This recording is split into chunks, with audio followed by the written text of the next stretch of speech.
Kita ini datangnya belakangan ke dunia, umurnya nggak panjang-panjang, tapi surganya mintanya masuk duluan.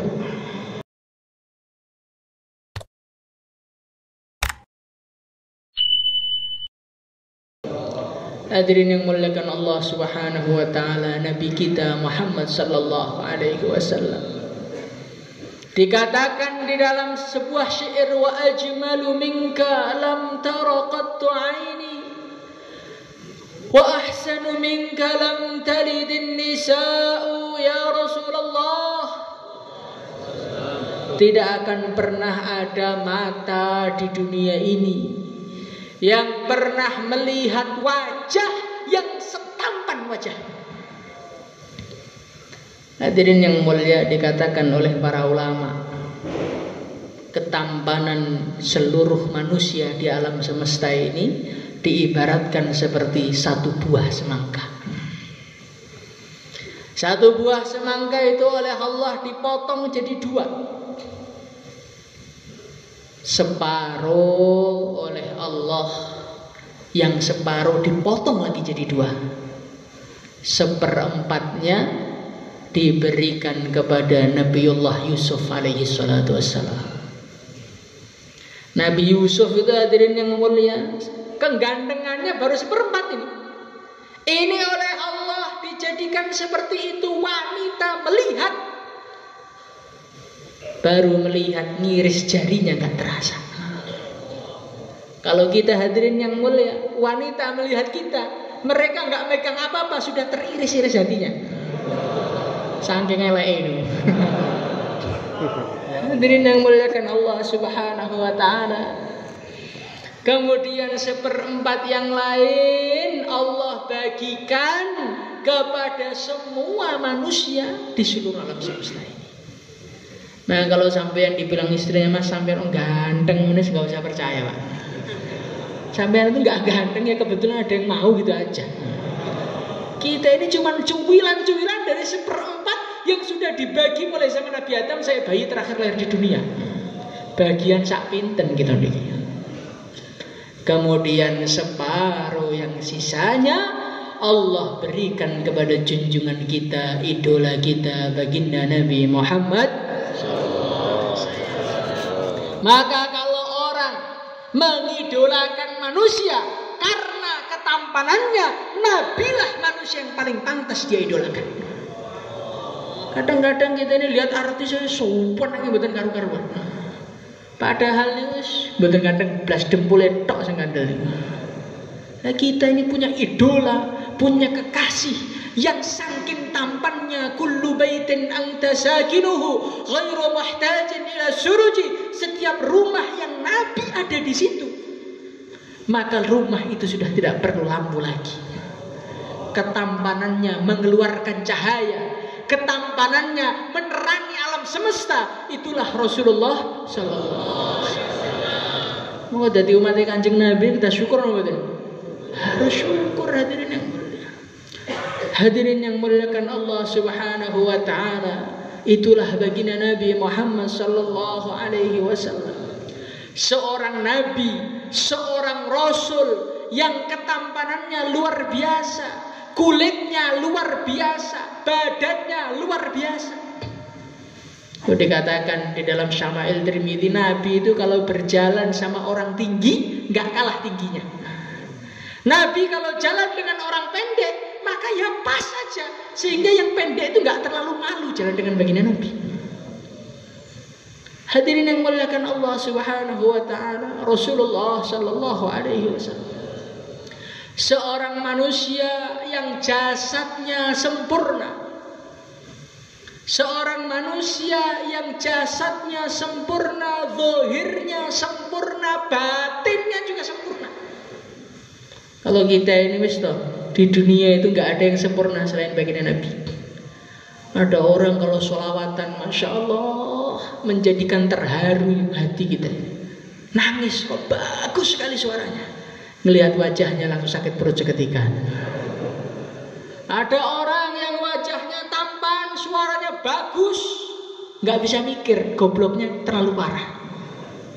Ada yang orangnya pinter, wajahnya ganteng, ilmunya banyak, suaranya bagus, akhlaknya jelek hatinya. Begitulah dunia ini. Nggak ada yang sempurna. Yang sempurna siapa? Rasulullah Sallallahu Alaihi Wasallam. Hadirin yang muliakan Allah Subhanahu Wa Taala. Maka karena Nabi kita ini Nabi yang super sempurna, Nabi yang super istimewa, umatnya pun ya ketularan istimewa. Kuntum khaira ummatin ukhrijat linnas. Pengikutnya baginda Nabi Muhammad sallallahu alaihi wasallam, para sahabat itu dikatakan oleh Allah sebagai khairu ummah, sebaik-baiknya umat.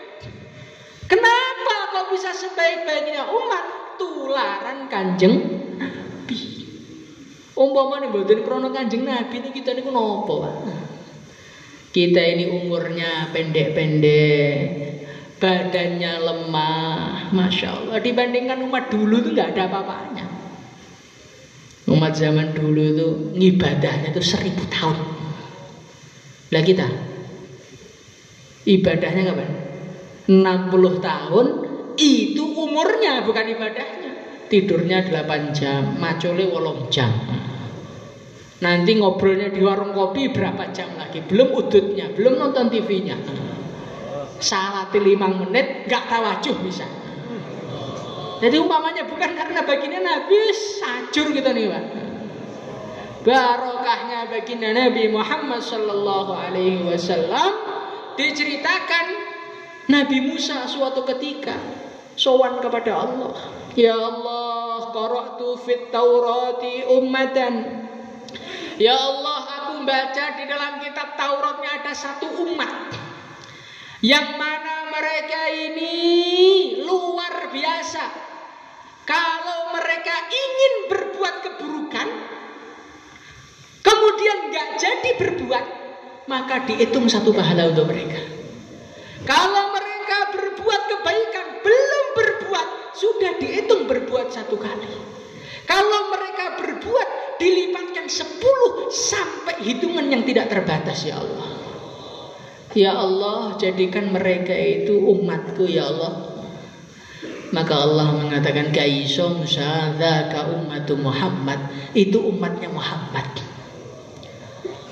Ya Allah, aku membaca di dalam kitab Taurat nanti ada umat-umat yang mereka dibangkitkan dari kuburnya dalam keadaan ghurran muhajjalin, tangannya bersinar, kakinya bersinar, wajahnya bersinar karena bekas wudunya. Ya Allah, jadikanlah mereka umatku, ya Allah. Dzaka ummatu Muhammad, kaiso Musa kui umat Muhammad. Ya Allah, aku membaca di dalam kitab Taurat ada umat-umat yang mereka ini selalu beristighfar kepadamu, dan mereka memakan nasi. Ketika nasi belum sampai di mulut mereka, dosa-dosa mereka sudah diampuni oleh Engkau, ya Allah. Ya Allah, jadikanlah mereka umatku, ya Allah. Dzaka ummatu Muhammad, itu umatnya Muhammad. Musa gak bisa. Ya Allah, aku membaca di dalam kitab Taurat ada satu umat yang mereka datangnya belakangan, tapi masuk surganya antri duluan. Kata baginda Nabi Muhammad sallallahu alaihi wasallam dalam satu hadis, baginda Nabi beliau mengatakan kurang lebihnya nahnul akhirunal awwalun. Kita ini datangnya belakangan ke dunia, umurnya nggak panjang-panjang, tapi surganya mintanya masuk duluan. Bukan mintanya, memang oleh Allah dipersilahkan untuk masuk duluan. Ya Allah, jadikanlah mereka umatku, ya Allah. Wis ka iso Musa dzaka ummatu Muhammad, itu umatnya Muhammad. Maka Nabi Musa melihat keutamaan yang luar biasa. Nabi Musa mengatakan, ij'alni min ummati Muhammad. Ya Allah, nek ngoten jenengan dadosaken kula umat Kanjeng Nabi, ya Allah. Kaiso Musa wis tak dadi nabi kok, kuwi sebagiane umat Muhammad. Nah kita niku teng donya, lahir ke dunia, minta juga enggak, mohon juga enggak, lahir ceprot langsung dadi umat Kanjeng Nabi. Nang ngeten iki perlu syukur mboten? Bukan perlu, harus ya yang benar. Ini kan bulan Maulid Nabi, maka kita ingat-ingat lagi cerita baginda Nabi. Saking banyaknya lupanya itu sampai lahirnya Nabi perlu kita peringati hatinya benar. Maka para sahabat itu nggak ada maulidan. Kenapa? Saking ingatnya Nabi 24 jam sampai nggak perlu dibikinkan acara. Lah kita ini saking lali ini nggak dibikinkan acara, lali selama-lamanya gitu. Hadirin yang muliakan Allah Subhanahu wa taala. Masya Allah, inilah enaknya jadi umat baginda Nabi. Jadi umat baginda Nabi Muhammad sallallahu alaihi wasallam ini menjadikan urusan-urusan akhirat kita dimudahkan oleh Allah. Nanti di akhirat ketika hari kiamat telah terjadi, manusia-manusia digiring semua ke mahsyar. Mereka menunggu keputusan. Allah saat itu murka dengan semurka-murkanya murka. Tidak pernah murka seperti itu sebelumnya dan tidak akan pernah murka seperti itu selamanya. Maka manusia-manusia ketakutan semua. Piye. Sowan Nabi Adam sowan kepada Nabi Adam. Nabi Adam, anta abun nas, jenengan bapaknya manusia, syafaatilah kita lah. Bagaimana nasib kita ini Allah murka. Lastu hunakum, maka Nabi Adam mengatakan, manusia, itu bukan pangkat saya. Nafsi saya nggak berani urusan kalian, gak wani. Nabi Adam nggak berani, Nabi Nuh nggak berani, Nabi Ibrahim nggak berani, Nabi Musa nggak berani. Yang berani cuma satu orang, hadirin. Itulah Nabi kita Muhammad sallallahu alaihi wasallam. Hadirin yang muliakan Allah Subhanahu wa taala. Baginda Nabi beliau mengatakan analaha, iki urusanku. Satu-satunya manusia yang berani nolong seluruh manusia mulai zaman Nabi Adam sampai bayi terakhir lahir di dunia. Ya cuman itulah Nabi kita, baginda Nabi Muhammad sallallahu alaihi wasallam. Maka Nabi Muhammad sallallahu alaihi wasallam sujud di hadapan Allah, memuji-muji Allah dengan pujian yang tidak pernah disebutkan sebelumnya dan tidak akan pernah terulang lagi selamanya. Khusus edisi nyelamet nih umat. Maka sujud muji Allah sampai Allah mengatakan irfa ra'sak. Hai Muhammad, angkatlah kepalamu. Sal Allah, mintalah, aku beri semua permintaan. Syafaatu syafaatilah siapapun, aku terima syafaat.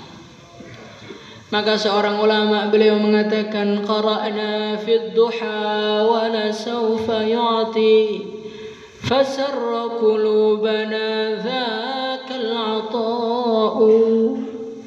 Ketika Allah mengatakan kepada baginda Nabi, hai Muhammad, mintalah, aku akan beri sampai engkau puas. Maka firman Allah itu betul-betul membahagiakan hatiku, kata ulama tadi. Kenapa? Wahasya ya Rasulullah tarda wa fina man yu'adzabu aw yusa'u. Ya Rasulullah, enggak mungkin ya Rasulullah, enggak mungkin engkau ridha, engkau bahagia, sedangkan di antara umatmu masih ada yang kecantol di neraka. Begini Nabi.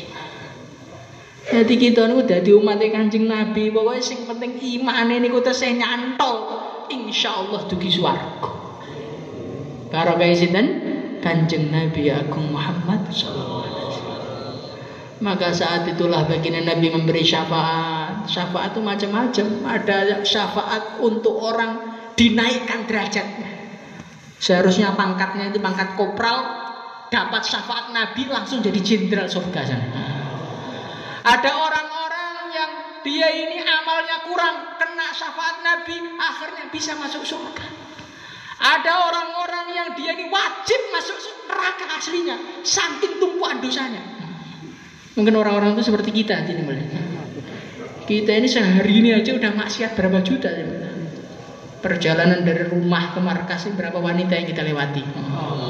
Lirik sana, lirik sini. Kita lihat HP, gunjing sana, gunjing sini. Ngerasani sana, ngerasani sini. Wes, tumpuan dosa.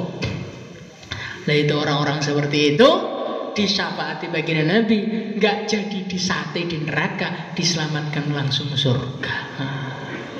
Semoga termasuk kita mendapatkan syafaat yang sempurna. Saat itu hadirin yang mulia, apa yang ada di dalam hati kita? Saat melihat baginda Nabi begitu luar biasa, saat kita menyaksikan dengan mata kepala kita bagaimana sayangnya beliau kepada kita. Baginda Nabi itu sayang sama kita itu nggak karu-karuan. Tapi kita ini sekarang nggak terasa hadirin mulia.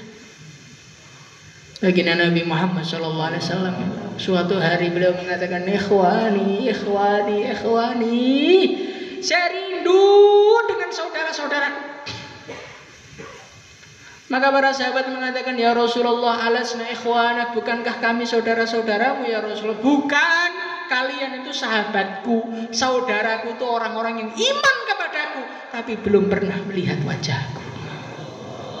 Jadi kita ini, perasaan kita di dunia yang paling sayang bapak kita, yang paling sayang ibu kita. Hadirin yang mulia, bapak itu mikirkan anak itu ya paling cepat ketika sudah nikah.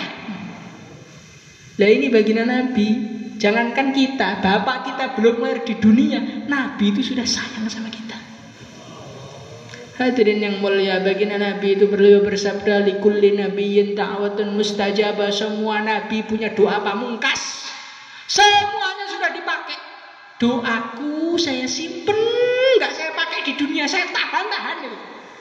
Syafa'atan li ummati, untuk menyelamatkan kita ini. Saking sayangnya baginda Nabi kepada kita hadirin yang mulia, sampai beliau itu rela menjawab sholawat kita kepada beliau. Itu dikatakan oleh baginda Nabi, sallu alayya fa inna salatakum tablughuni haitsu kuntum. Salat, baca salawatlah kepadaku, kata baginda Nabi. Fa inna salatakum tablughuni haitsu kuntum. Salawat-salawatmu itu disampaikan semua sama malaikat dimanapun kalian berada. Maka kita membaca Allahumma sholli wa sallim ala sayyidina Muhammad. Ini kalau kita ikhlas ya tidak mulai. Itu malaikat laporan, ya Allah, Pak Imin, ya Allah, niki baca sholawat yang panjenengan alaika wa alaihissalam. Diwaca ini salam balik Kanjeng Nabi. Ya Allah, ini maghfur, ya Allah, ampuni ya Allah. Ya Rasulullah, baca sholawat. Dijawab oleh Nabi. Orang yang paling mulia di alam semesta itu masih menyempatkan diri menjawab sholawat kita yang gak terlalu bermutu ini. Nabi menjawab dengan penuh kasih sayang. Nabi menjawab dengan penuh cinta. Kita ini membaca sholawat yang bunyi mulutnya, hatinya enggak. Coba kita bayangkan bagaimana sayangnya baginda Nabi kepada kita. Tapi sekarang enggak terasa. Nanti kalau sudah di akhirat ngelihat sendiri baginda Nabi, malunya kita kayak apa? Ternyata orang yang dulu saya selalu melupakannya, kalau menyebut namanya ku sebut di mulutnya tapi nggak sampai ke hatiku. Orang yang selalu saya kalahkan perintahnya, saya lebih mendahulukan urusan dunia saya. Ternyata orang ini luar biasa ternyata. Hadirin yang mulia, masya Allah, malunya kayak apa kita di sana. Maka hadirin yang mulia, sebagai bentuk cinta kita kepada baginda Nabi Muhammad SAW, kita harus syukur dan harus membahagiakan baginda Nabi. Insyaallah. Bagaimana cara membahagiakan baginda Nabi? Kerjakan apa yang dulu dicintai baginda Nabi. Baginda Nabi itu paling senang apa? Baginda Nabi itu paling senang kalau melihat umatnya itu sholat. Hadirin yang mulia. Sebelum baginda Nabi Muhammad SAW beliau wafat, hadirin yang mulia, apa pesan beliau? As-shalah, as-shalah, wa ma malakat aimanukum. Nabi yang pertama pesan urusan sholat, yang kedua pesan urusan akhlak. Ini dua perkara yang banyak dilupakan umat Islam. Ketoke serbane gede, akhlake enggak karu-karuan. Hadirin yang muliakan Allah Subhanahu wa taala, kadang-kadang kita merasa ilmunya tinggi, hebat, pinter, pengalaman, ahli dakwah, tapi sholat ke masjid enggak open sholatnya. Maka hadirin yang mulia, kalau kita ini sayang dengan baginda Nabi, syukur jadi umat Nabi, bagaimana kita jaga sholat kita. Insyaallah hadirin mulia. Pemandangan terakhir yang dilihat baginda Nabi sebelum sowannya beliau kepada Allah. Apa itu hadirin yang mulia? Di subuh hari, ketika beliau sudah nggak kuat ke masjid. Beliau itu sakit parah hadirin yang mulia, masih pengen ke masjid. Beliau pingsan. Ketika beliau sadar, asallan nas, orang-orang sudah pada sholat belum? Belum ya Rasulullah, nunggu engkau, ambilkan air wudu. Diambilkan air wudu, mau cuci tangan, pingsan lagi. Kesadar lagi, tanya lagi, asallan nas, orang-orang sudah sholat belum? Belum ya Rasulullah, ambilkan air saya untuk persiapan sholat. Mau ambil air, pingsan lagi. Saking beratnya sakit beliau. Akhirnya sholat diimami Sayyidina Abu Bakar. Ketika subuh hari, hadirin yang mulia, Nabi nggak kuat lagi ke masjid. Yang imami Sayyidina Abu Bakar, yang makmum para sahabat. Nabi membuka dari tirai jendela kamar beliau. Beliau melihat sahabat sholat dengan begitu rapinya. Tersenyum hadirin yang mulia. Tersenyum beliau melihat umatnya sholat itu tersenyum hadirin yang mulia. Inilah bentuk syukur kita kepada baginda Nabi. Kita hidupkan masjid-masjid seluruh alam. Insyaallah.